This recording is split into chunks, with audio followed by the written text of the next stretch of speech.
வணக்கம், welcome to mango city kitchen. இன்றைக்கி நம்ம பார்க்க போகிறது எல்லோரும் ரொம்ப விரும்பி கேட்டுக்கிட்ட கத்திரிக்காய் வத்தல். கத்திரிக்காவை 2 விதமாக கட் பண்ணுறது சொல்லி காமிச்சிருக்கேன். வீடியோ ஸ்கிப் பண்ணாமல் பாருங்கள், உங்களுக்கு அப்போ தான் புரியும். ரொம்ப ரொம்ப டேஸ்ட்டாக இருக்குது. ஒரு முறை இந்த மாதிரி செஞ்சிங்கன்னா திரும்ப திரும்ப இந்த மாதிரி தான் செய்வீங்க. அவ்வளோ டேஸ்ட்டாக இருக்கும். வாங்க வீடியோக்குள்ளே போய் பார்க்கலாம். 2 கிலோ கத்திரிக்காய் வாங்கியிருக்கோம். கத்திரிக்காய் நல்லா சூப்பராக இருக்குது. 1 கிலோ வந்து 25 ரூபாங்களாங்க. 2 கிலோ வாங்கியிருக்கோம். இப்போ வெயில் காலத்தில் நல்லா மலிவாக தான் இருக்குது. வாங்கி நம்ம வத்தல் போட்டுக்கலாம். கத்திரிக்காய் காம்பெல்லாம் எடுத்துக்கலாம். முதல்ல நம்ம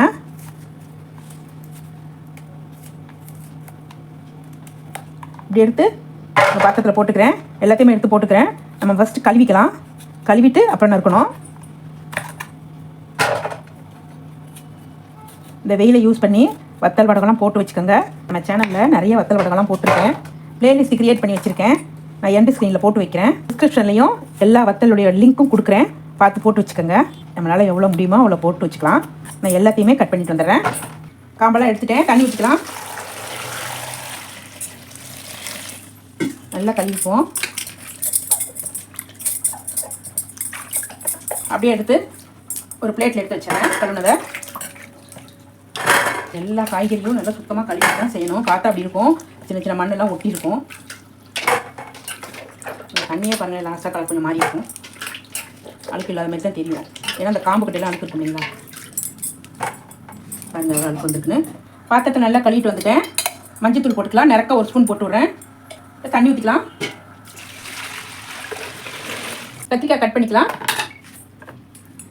நான் இப்போ கட் பண்ணுற மாதிரியே கட் பண்ணிக்கோங்க. இதை 2 கட் பண்ணிக்கோங்க. இதை வந்து 3 போட்டுக்கோங்க. ஏன்னா கத்திரிக்காய் கொஞ்சம் நீளமாக இருக்கு இல்லைங்களா, அதனால் இப்படி போட்டிருக்கோம். ஒரு கத்திரிக்காவை 12 துண்டாக போடுறேன் நான். இப்போ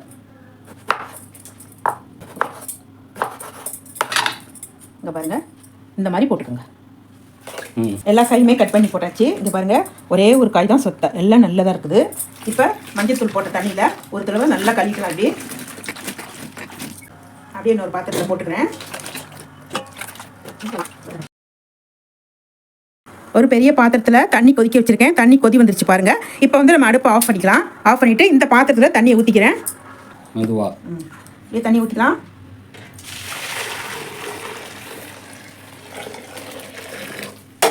இந்த காய் அப்படியே போட்டுக்கலாம்.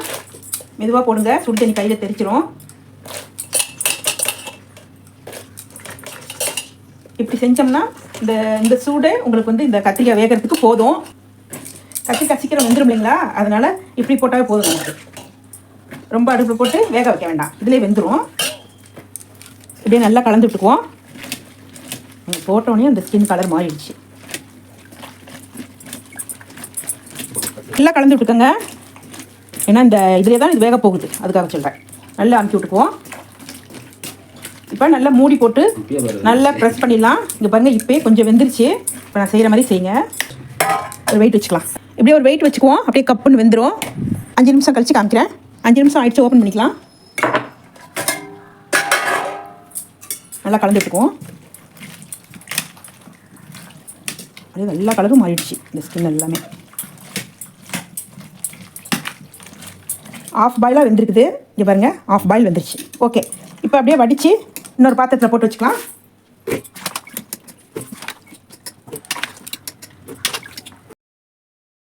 இந்த தண்ணி கீழே ஊற்றிட்டு சுத்தமாக கழுவிட்டு வந்துடுறேன். இந்த பாத்திரத்தில் அப்படியே போட்டுக்கலாம்.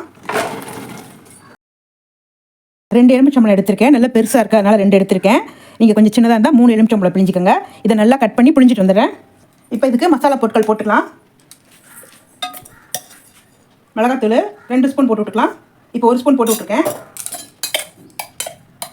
மஞ்சத்தூள் 1/2 ஸ்பூன் போட்டு விட்ருக்கேன்.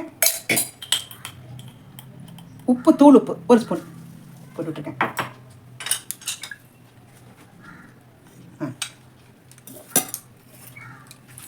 ஒரு எலுமிச்சம்பழத்தை அப்படியே பிழிஞ்சு விட்டுக்கிறேன்.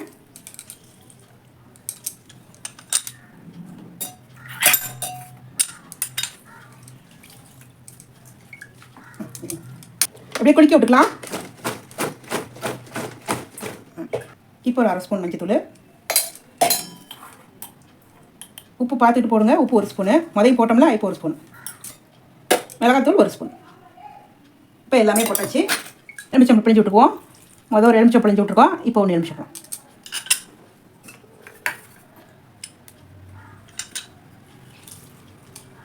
கொஞ்சம் டேஸ்ட்டும் நல்லாயிருக்கும். இப்போ பாருங்கள், 2 எலுமிச்சம்பழம் பிழிஞ்சு விட்டுருக்கேன், 2 ஸ்பூன் மிளகாத்தூள் போட்டிருக்கேன், 2 ஸ்பூன் உப்புத்தூள் போட்டிருக்கேன், 1 ஸ்பூன் மஞ்சத்தூள் போட்டிருக்கேன். டோட்டலாக உங்களுக்கு எல்லாம் சொல்லிட்டேன். இப்போ நம்ம கலந்துட்டுக்கலாம். நல்லா வாசமாக சூப்பராக இருக்குது. 5 நிமிஷம் வச்சுருந்தேன், இன்னொரு தடவை குலுக்கி விட்டுக்கலாம். சூப்பராக இருக்குங்க. இந்த மசாலாவை டேஸ்ட் பண்ணி பார்த்தேன், அருமையாக இருக்குது. நல்லா புளிப்பாக காரமாக கரெக்டாக இருக்குது. உப்பெல்லாம் இப்போ கொண்டே மாடியில் காய போடலாம். காய போட்டுறதை காமிக்கிறேன். மாடி கொண்டு வந்துட்டேன், அப்படியே காய போட்டுக்கலாம்.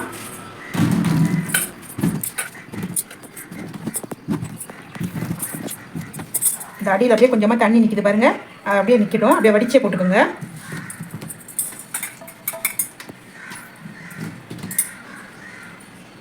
இந்த தண்ணியை வந்து ஊற்ற வேண்டாம், கீழே ஊற்றிடலாம், வேண்டாம். நல்லா பரப்பி விடுவோம். நல்லா வெயில் அடிக்கும்போது போடுங்க, அதான் நல்லா சட்னா காஞ்சி வரும். கொஞ்சம் வெயிலுக்கு அப்புறம் போடக்கூடாது. இதை நல்ல வெயில் வேணும் நமக்கு. அதே மாதிரி காத்தாலே கொண்டாந்து போட்டுங்க, சாயந்தரம் வந்து நல்லா காயணும். அப்படியே எடுத்து வெயில் வச்சலாம். அப்படியே சாயந்தரம் காமிக்கிறேன். சாயந்தரம் வந்தாச்சு, எப்படி காஞ்சிருக்கு பாருங்க. அப்படியே ஒரு பாத்திரத்தில் எடுத்து போட்டுக்கலாம். எவ்வளோ இருந்துச்சு, எவ்வளோண்டு ஆயிடுச்சு.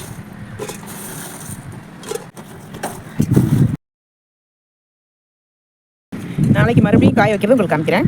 நேற்று சாயந்தரம் எடுத்து வச்சோம் இல்லைங்களா, அதை இப்போ காத்தால காய வச்சுக்கலாம். அப்படியே கொண்டே மாடியில் வச்சிடுறேன். உங்களுக்கு வந்து சாயந்தரம் மறுபடியும் உங்களுக்கு காமிக்கிறேன். இன்னைக்கு காலையில் காய வச்சோம் இல்லைங்களா, இந்த அளவுக்கு காஞ்சிருக்கு பாருங்கள். 2 நாளுக்கு இந்த அளவுக்கு காஞ்சிருக்குது. நான் நல்லா காஞ்சோடனே உங்களுக்கு காமிக்கிறேன். அப்படியே இங்கே பாருங்கள், சின்ன வெங்காயம் தாளிப்பு உடனே போட்டிருக்கேன். இது வந்து ஓரளவுக்கு ரெடி ஆகிடுச்சு. இது இன்னும் ரெடி ஆகலை, இன்னும் காயணும். இது இன்னும் 1 வாரம் காயணும். ஃப்ரெண்ட்ஸ் இங்கே பாருங்கள், நல்லா காஞ்சிடுச்சு. நல்லா காய வச்சுக்கோங்க, அப்போ தான் நல்லாயிருக்கும். சாப்பிடும்போது கொஞ்சம் கிறிஸ்பியாக இருக்கும். நல்லா ஒரு 4-5 நாள் கூட வச்சு காய வச்சுக்கோங்க. ஏன்னா நம்ம வந்து இப்படி துண்டு துண்டாக போட்டிருக்கோம் இல்லைங்களா, அதனால் நல்லா காய வச்சுக்கணும். நல்லா நீளமாக போட்டிருந்தோம்னா கொஞ்சம் அதாவது காமிக்கிறேன் உங்களுக்கு, இதில் வச்சுருக்கேன், அது எப்படின்னு காமிக்கிறேன். அந்த மாதிரி நீங்கள் கட் பண்ணி போட்டிங்கன்னா கூட பரவாயில்ல. இது வந்து உள்ளே எல்லாம் நல்லா காயணும், அதுக்காக தான் சொல்கிறேன். இதை இந்த மாதிரி கொஞ்சம் பெருசாக போட்டோம்னா குழம்புலாம் வைக்கிறதுக்கு கொஞ்சம் ஊறி வரப்போ நல்லாயிருக்கும். பொரிச்சு சாப்பிட்றது தான் எங்களுக்குலாம் ஆனால் பிடிக்கும். அது காமிக்கிறேன். அதுவும் உங்களுக்கு பொரிச்சு சாப்பிட்றதுக்கு நல்லாயிருக்கும், சன்னமாக. அடுப்பு ஆன் பண்ணி வடசட்டியில் கடலை எண்ணெய் ஊற்றி வச்சுருக்கேன். எண்ணெய் காயட்டும், நல்லா காயணும். எண்ணெய் காஞ்சிடுச்சு, போட்டுக்கலாம்.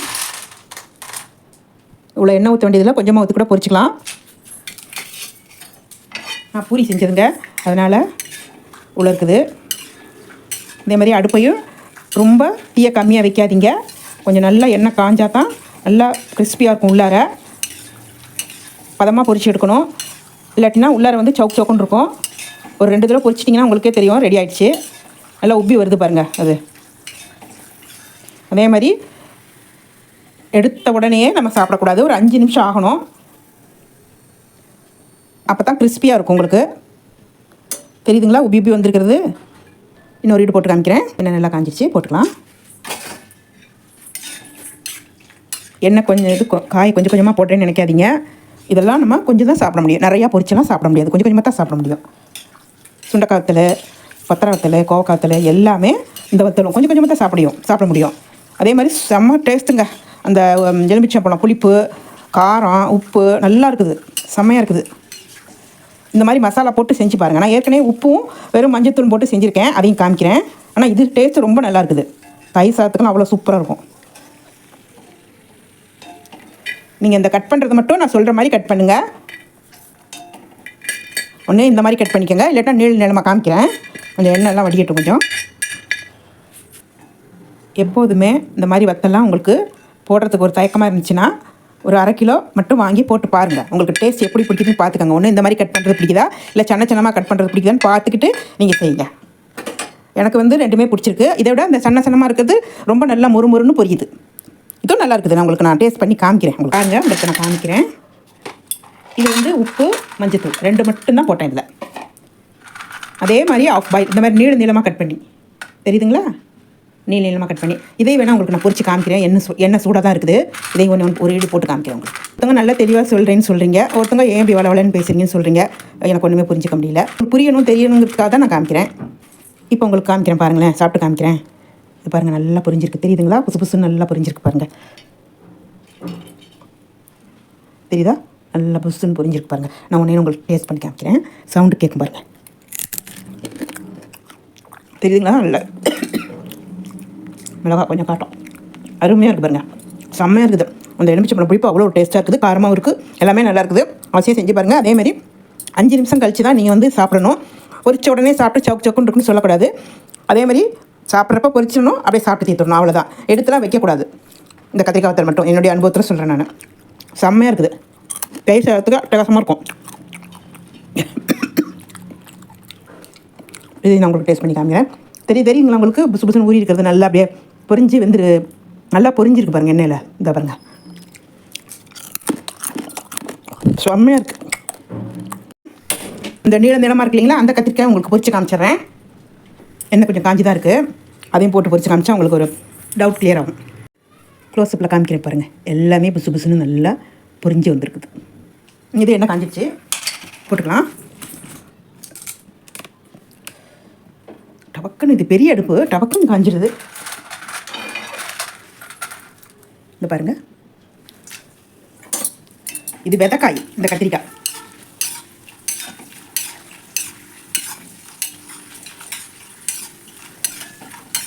உங்களுக்கு கத்திரிக்காய் எப்படி கட் பண்ணுறதுன்னு சொல்கிறேன். இப்போ நீளமாக போட்டிருக்கேன்ல, அது வந்து ஒரு கத்திரிக்காயை 8ஆக போட்டிருக்கேன்.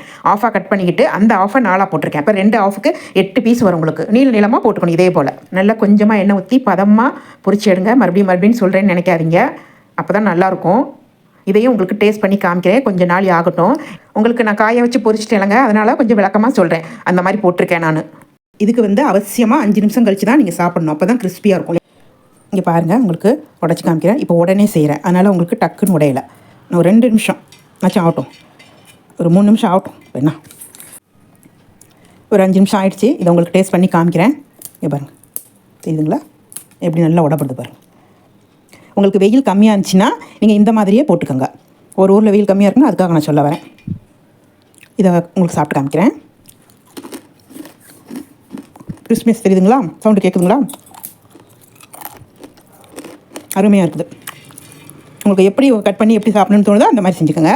ஃப்ரெண்ட்ஸ், இங்கே பாருங்கள், இது நல்ல டார்க்காக இருக்குன்னு நினைக்காதீங்க. இது வந்து கத்திரிப்பூ கலர் சொல்லுவாங்களா, கத்திரிக்காய் டார்க் கலர், அந்த கலரு. இது வந்து ஒயிட் கத்திரிக்காய். ஒயிட்டாகவே இருந்துச்சு, அதிசயமாக இருந்துச்சு. ஒயிட் ஃபுல்லாக ஒயிட்டாக இருந்துச்சு. நான் வெஜிடபிள்ஸ் போட்டிருப்பேன் ஷாப்பிங்க, ஃப்ரெஷ்ஷான வெஜிடபிள்ஸ் ஷார்ட்ஸ் வீடியோ, அதில் பார்த்துருப்பீங்க ஒயிட்டாக இருக்கும் அந்த கத்திரிக்காய் இது. அதனால் இது நல்ல பாருங்கள், கலர் பாருங்கள் எவ்வளோ வெள்ளையாக இருக்குதுன்னு. காஞ்ச பிறகு இந்த கலராக வந்திருக்கு. இதெல்லாம் கத்திரிப்பூ கலர், அதனால் டார்க்காக இருக்குது உங்களுக்கு டிஃப்ரெண்ட் நான் சொல்கிறேன். இது பொரிச்சோன்னு கூட அந்த ஒயிட் கலர் மெயின்டைன் ஆகுது கொஞ்சம். இது கத்திரிப்பூ கலரில், அதனால் உங்களுக்கு டார்க் ஆகிட்டு. பொரிச்சா கொஞ்சம் டார்க் ஆகும். இது கத்திரிப்பூ கலர் இன்னும் கொஞ்சம் டார்க் ஆகும். சுண்டக்காய் மாதிரி இது மட்டும் நல்லா டார்க்காக இருக்கே, இது ஒயிட்டாக இருக்கேன்னு நினைப்பீங்களே, சிலர் நினைப்பீங்க. அதுக்காக தான் அதையும் சொல்லிட்டேன். கத்திரிக்காய் வத்தல் ரெடி ஆகிடுச்சு. இந்த மாதிரி நீங்களும் செஞ்சு சாப்பிட்டு பாருங்கள். உங்களுக்கு பிடிச்சிருந்தா லைக் பண்ணுங்கள், ஷேர் பண்ணுங்கள், சப்ஸ்கிரைப் பண்ணுங்கள், மறக்காமல் பெல் பட்டனை ப்ரெஸ் பண்ணுங்கள். நன்றி, வணக்கம்.